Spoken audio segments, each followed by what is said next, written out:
And in Matthew chapter 3, you read from verse 15, verse 13 to 15. Jesus shows up at the baptismal service and wanted to be baptized. And John said, no, I'm not worthy to untie your sandals. And he said, suffer it to be so for now. He said, thus it becometh us to fulfill all righteousness. I came now to fulfill God's righteousness in human vessel. And when he was baptized, the Bible said he was coming out of the waters praying. And behold, God spoke from heaven. This is my beloved son. This is my idea of a man. This is my child. This is what I intended when I started the project in Eden. This is my beloved son, in whom I am well pleased. Same thing repeated on the Mount of Transfiguration. Matthew 17, 2 to 6. Luke 9, 26 to 29. This is my beloved son, in whom I'm well pleased. This time around they said, hear ye him. That's the one that shows you my idea of a man. So the way we live now is to photocopy from Jesus. That's why in 1 Corinthians 11 verse 1, Paul said, be ye mimickers of me as I'm the mimicker of Christ. Be ye followers of me as I'm the follower of Christ. So when we are reading the Bible, why we give God thanks for sending Jesus, we are actually seeing who we are in God's perspective.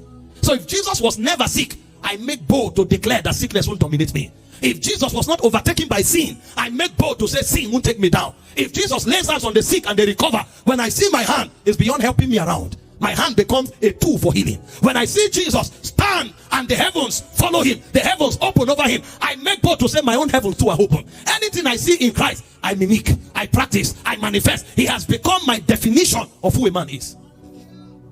That's why he came. Abraham did well, but it's not good enough.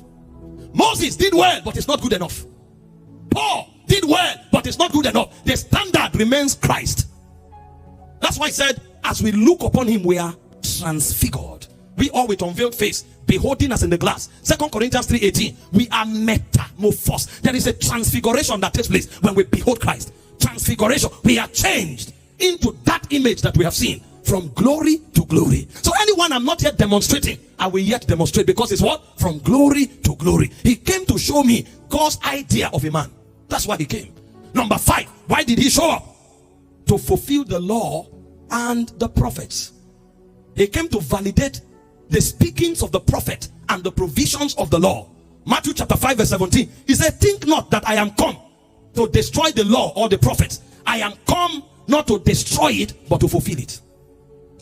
A virgin shall give birth. Here comes Christ. His name shall be called Jesus. He shall save his people from their sins. Here comes Christ. Everything the Bible speaks of, the law prophesies.